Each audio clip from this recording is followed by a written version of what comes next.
This is old back yonder here at the Falmouth Outlook in downtown Falmouth, Kentucky.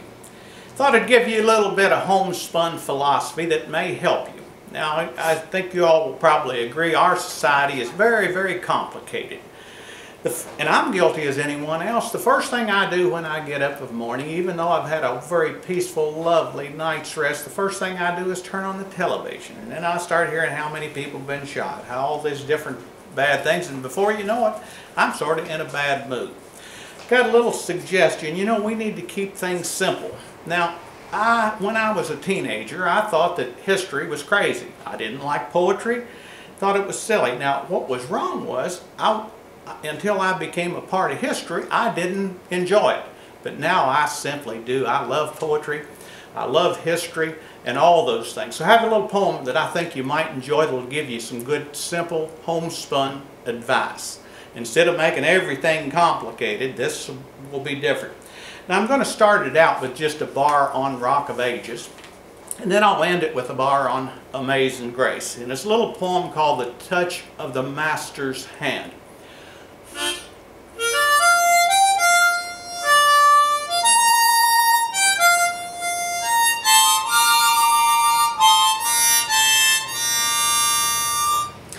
"'Twas tattered and worn, and the auctioneer thought it scarcely worth much while to spend his time on the old violin. But he held it up with a smile.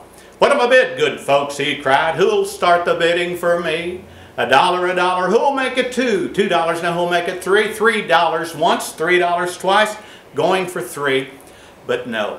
From the room far back, a gray-haired man came forward and picked up the bow, and wiping the dust from the old violin and tightening up all of the strings, he played a melody pure and sweet as the angels sing. The music ceased, and the auctioneer, with a voice quiet and low, says, 'What am I bid for the old violin?' And he held it up with the bow. $1,000, who'll make it $2? $2,000, who'll make it $3? $3,000 once, $3,000 twice, going and gone," said he.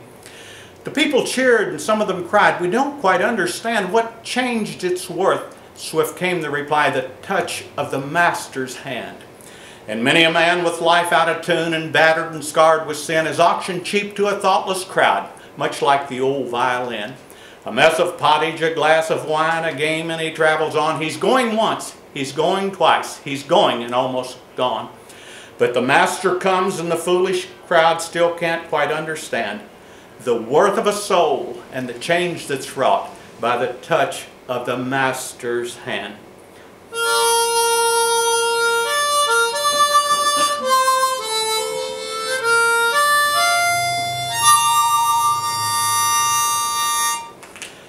Got another piece of advice for you. This is for some of you folks who have just gotten married or are going to get married.